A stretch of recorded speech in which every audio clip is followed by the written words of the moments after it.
guna ngalokan renungan ta mari ras kita toto.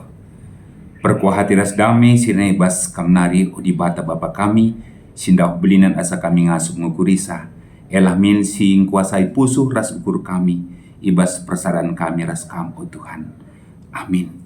Renungan ta ibuat ibas Matius 4 ayat 7 ngalo Yesus tapi lit tersurat ibas pustaka si badia ulah cubai Tuhan di batadu.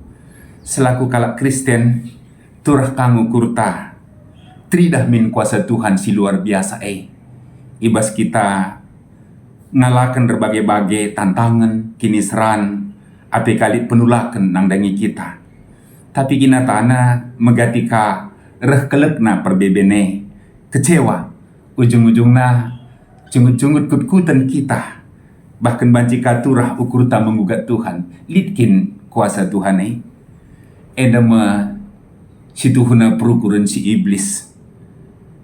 Renungan ta ulah cubai Tuhan di batandu nina Yesus man si iblis. Matius nuliskan sa asum Tuhan Yesus ibaba kuancuk-ancuk rumah pertoton di Jerusalem.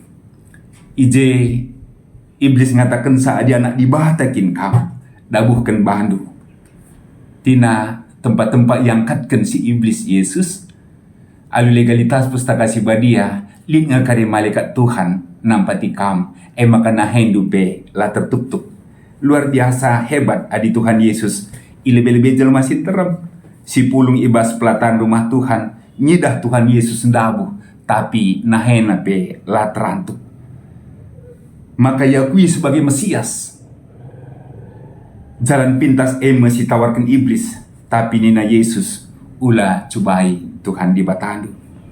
Tina senesturang iblis tetap berdahin guna menggugat, menggagalkan rencana kekal Tuhan ibas dunia lah bagi ibas kegeluhan ta.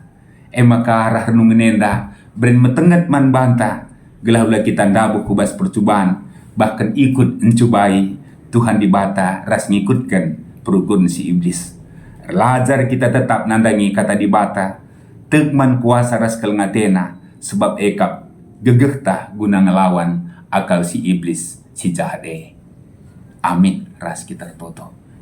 Bujur Bapa karena katandu ipasu-pasundu jadi gegeh man kami ibas ndalani kegeluhan kami guna ngalakan berbagai-bagai kemungkinan ibas kegeluhan nenda. Terpujilah kam Bapa sebab reh kami ertoto ibas Yesus Tuhan kami. Amin.